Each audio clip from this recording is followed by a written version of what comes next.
Everyone, कैसी हैं आप सब। उम्मीद करती हूँ आप सब अच्छी होंगी, मैं भी अच्छी हूँ। एंड आज का जो टॉपिक है वो है अनियमित पीरियड्स। अनियमित पीरियड्स को हम कैसे ठीक कर सकते हैं और अनियमित पीरियड्स यानी इरेगुलर पीरियड्स में हम प्रेग्नेंट कैसे हो सकते हैं।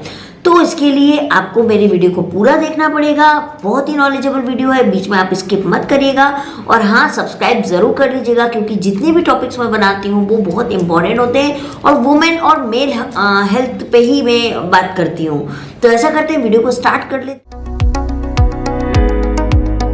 हाँ तो गाइस, अनियमित पीरियड, तो अनियमित पीरियड होने का कारण होता है हार्मोन का इम्बैलेंस होना। हार्मोन इम्बैलेंस क्यों होता है? हार्मोन इम्बैलेंस होने का कारण है थायराइड की समस्या होना, है ना, आपको स्ट्रेस बहुत ज़्यादा होना, तनाव बहुत ज़्यादा होना, सही डाइट नहीं होना, एक्सरसाइज सही नहीं करना, डेली रूटीन जो है वो आपकी सही नहीं होना, अल्कोहलिक होना, स्मोकिंग करना, ऐसी चीज़ें करना जो आपकी हेल्थ के लिए अच्छा नहीं है, या आप टाइम पे कोई चीज़ को नहीं करते हो, टाइम मैनेजमेंट आपका सही नहीं होता है ना, स्लीप साइकिल आपकी सही नहीं है, तो ये हार्मोन इम्बैलेंस होने का। अब इसकी वजह से जो है इफेक्ट करना चालू करता है, जैसे कि अनियमित पीरियड्स।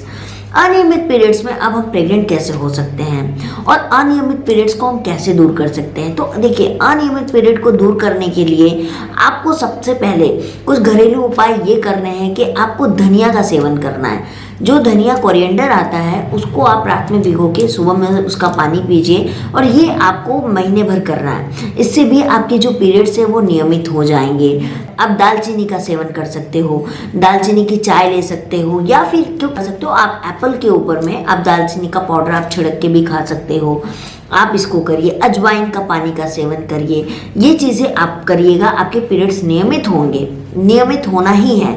और बहुत बार क्या होता है ना कि पीसीओडी की जो पेशेंट होती हैं उनको क्या होता है कि या तो पीरियड्स बहुत ज़्यादा आते हैं या नहीं आते हैं, स्कैंटी पीरियड आता है, या बहुत बार 3-3, 4-4 महीने गैप हो जाता है। तो अगर आपको अनियमित पीरियड्स में भी प्रेगनेंसी कंसीव करनी है तो आपको कुछ बातों का ख्याल रखना पड़ेगा कि आपको पीरियड्स के डेट को मेजरमेंट करना पड़ेगा कि आपको पीरियड्स किस डेट को आता है, कितने दिन तक रहता है, और ये आपको 6 महीने का अपना नोट डाउन करके रखना पड़ेगा। आपको देखना है कि सबसे जल्दी कब पीरियड मुझे आया था, यानी आपको कितने दिन की साइकिल है, 25 डेज से लेके 45 डेज में कितने दिन की साइकिल है आपकी, और आपको ये कितने दिन तक रहता है।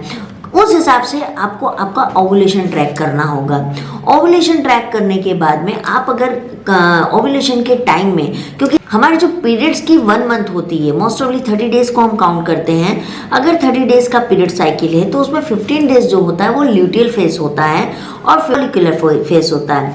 ल्यूटियल फेज कौन सा होता है? जो पीरियड से आने से पहले के 14 दिन होते हैं, और पीरियड के बाद जो दिन होते हैं उसे फॉलिकुलर फेज कहते हैं। तो ल्यूटियल फेज को आप काउंट करोगे, जैसे सपोज आपको 5 तारीख को पीरियड आया, 10 तारीख को बंद हो गया, तो आपने उसको काउंट करना चालू कर दिया 5 तारीख से कि मुझे इतने दिन का पीरियड साइकिल हुआ। उसका 14 डेज जो होता है वो आपका ओव्यूलेशन डे होता है। देखिए, ये हम एग्जैक्ट नहीं बोल सकते हैं, किसी किसी को पहले भी होता है, क्योंकि अगर जिसकी 25 डेज की साइकिल होगी तो वो 25 डेज को ही 2 टाइप में डिवाइड करेगा। जिसकी 35 की होगी वो 35 को डिवाइड करेगा। तो उस तरीके से इसको हाफ डिवाइड करके आप अपना ओव्यूलेशन डेज को ट्रैक कर सकते हैं। जो बीच का सेंटर का डेज होगा वो आपका ओव्यूलेशन या फर्टाइल डेज होंगे। तो उस दिन अगर आप अपने पार्टनर के साथ इंटीमेट रहते हो तो बहुत ज़्यादा चांस है कि आपको कंसीव हो जाएगा बेबी। और अगर आप अनियमित पीरियड्स के लिए मेडिसिन खोज रहे हैं या मेडिसिन इंटेक कर रहे हैं, आपको कोई बेनिफिट नहीं हो रहा है, तो मैं आज आपको एक मेडिसिन के बारे में भी बताती हूँ जो कि इरेगुलर पीरियड्स के लिए ही है, जिसको बहुत ज़्यादा पीरियड आते हैं, कम आते हैं, या आते ही नहीं है, या स्कैंटी पीरियड आते हैं, ये उनके लिए ही है मेडिसिन। क्योंकि आप एक बात अच्छे से समझ लीजिए, अगर आपको पीरियड्स टाइम पर नहीं आएंगे, पीरियड्स आपको सही नहीं आएंगे, तो हम ओव्यूलेशन को ट्रैक नहीं कर पाएंगे, और ओव्यूलेशन ट्रैक अगर नहीं हो पाएगा तो फिर हम कंसीव नहीं कर पाएंगे। क्योंकि वो जो फर्टाइल डे होते हैं ना, वही मोस्ट इंपॉर्टेंट डेज होते हैं जो आप अपने पार्टनर के साथ में इंटीमेट होते हो और आपको कंसीव होने के चांसेस बढ़ जाते हैं। तो इसीलिए फर्टाइल डे में ही सेक्स करना सही होता है फॉर द बेबी के लिए। तो इसीलिए आपको वो मार्किंग करना बहुत ज़रूरी है। और उससे पहले अगर आपको अनियमित पीरियड है तो उसको ठीक करना बहुत ज़रूरी है।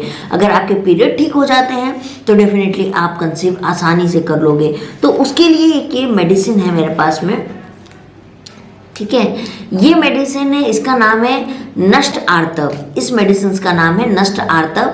ये वेदास केयर की मेडिसिन है और ये जो है आपके स्कैंटी पीरियड में भी काम करती है। बहुत ज़्यादा आपको फ्लो आता है उसमें भी काम करती है, बहुत कम आता है या बहुत दिन तक नहीं आता है, इस तरह की जितनी भी पीरियड्स प्रॉब्लम है उसमें ये मेडिसिन काम करती है। इसको मिनिमम 6 मंथ आपको लेना है और ये मेडिसिन बहुत कम कॉस्ट की मेडिसिन है और ये 100 ग्राम का डिब्बा आता है जो कि 1 महीने का है। आप इसको वेदास केयर के वेबसाइट पर जाके ऑर्डर कर सकते हैं। मेरा कूपन कोड आप यूज़ कीजिएगा तो आपको या तो डिस्काउंट मिलेगा या फ्री डिलीवरी मिलेगी, वो आप देख लीजिएगा। तो आप इस मेडिसिन को आप ले सकते हैं फॉर द पीरियड्स के लिए। अगर आपके पीरियड्स ठीक हो जाते हैं तो डेफिनेटली आप कंसीव आसानी से कर लोगे अपने ओवरीज को ट्रैक करके।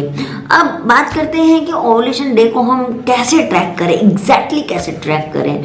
तो उसके लिए मैं आपको नेक्स्ट वीडियो बताऊंगी कि ओवुलेशन डेज को हम ट्रैक कैसे करें, कैसे समझें, उसकी किट को कैसे इस्तेमाल करें, है ना। ये हम लोग नेक्स्ट वीडियो में बात करने वाले हैं। आज की वीडियो में बस इतना ही मुझे आपसे कहना था कि अनियमित पीरियड्स में भी हम प्रेगनेंसी कंसीव कर सकते हैं अगर हमारे ओवुलेशन को हम सही तरीके से ट्रैक करते हैं। अगर जिनको पीरियड्स आते ही नहीं हैं, 3 महीने 4 महीने से पीरियड्स नहीं आए हैं, तो वो ओवुलेशन ट्रैक कैसे करेंगे। तो इसके लिए आप ये मेडिसिन लीजिए, इससे अपने पीरियड्स को आप पहले तो ठीक करिए, उसके बाद आप अपने ओवुलेशन डेज को ट्रैक कीजिए और उसमें आप अपने पार्टनर के साथ रहिए। बहुत सारी लेडीज़ के कुछ क्वेश्चन थे कि मैम हमारा AMH लेवल बहुत अच्छा है, हमको कोई भी प्रॉब्लम AMH से रिलेटेड नहीं है, फिर भी हमको कंसीव नहीं हो रहा है। तो देखिए AMH का सही होना ही काफ़ी नहीं होता है। आपके AMH का मतलब ये है कि आपके ओवरी में अंडे कितने बचे हुए हैं, ठीक है, बन रहा है कि नहीं बन रहा है, वो पंप के साथ में वो फर्टिलाइज हो रहा है कि नहीं हो रहा है, बहुत सारे आपका फॉलिकल ट्यूब से होते हुए वो एंडोमेट्रियस की लाइनिंग पे चिपक रहा है कि नहीं। अगर फॉलिकल ट्यूब जो है वो अगर ब्लॉक होगा तो फिर आपका सब कुछ जितनी भी प्रोसेस हुई है वो वहीं पर अटक जाएगी, है ना, वो एंडोमेट्रियस की लाइनिंग तक पहुँचेगा ही नहीं। तो इसीलिए गाइज आपका AMH अच्छा होना ये सॉल्यूशन नहीं है। आपकी इनसाइड में जितनी प्रोसेस होती है वो पूरी तरह से सही होना बहुत ज़रूरी है। तो उसके लिए सबसे पहले अगर आपको पीरियड्स की प्रॉब्लम है, आप अपना पीरियड्स को पहले ठीक करिए। पीरियड्स ठीक होगा, आप अपने ओवुलेशन को आसानी से ट्रैक कर सकती हैं और प्रेगनेंसी कंसीव कर सकती हैं। इनफैक्ट PCOD में भी प्रेगनेंसी कंसीव हो सकती है, लेकिन अगर आप पीरियड से नहीं सही टाइम पर आएंगे तो फिर वो थोड़ी सी मुश्किल है कि आप उसको ट्रैक कैसे करोगे, कैसे प्रेगनेंसी अचीव करोगे। तो इसीलिए आप अपने अनियमित पीरियड्स को पहले ठीक कीजिए, उसके बाद प्रेगनेंसी प्लान करिए, है ना। तो आई थिंक आज का वीडियो में इतना ही था और नेक्स्ट वीडियो में मैं आपको फिर से कोई नई टॉपिक के साथ में बात करूँगी। तब तक के लिए बाय बाय गाइस, अच्छे से रहिए, प्यार बांटिए और अपना ख्याल रखिए, डाइट प्रॉपर लीजिए, योगा प्रॉपर कीजिए। एंड मैं मिलती हूँ आप लोगों से नेक्स्ट वीडियो में बहुत ही जल्दी, बहुत सारी अपडेट्स लेके।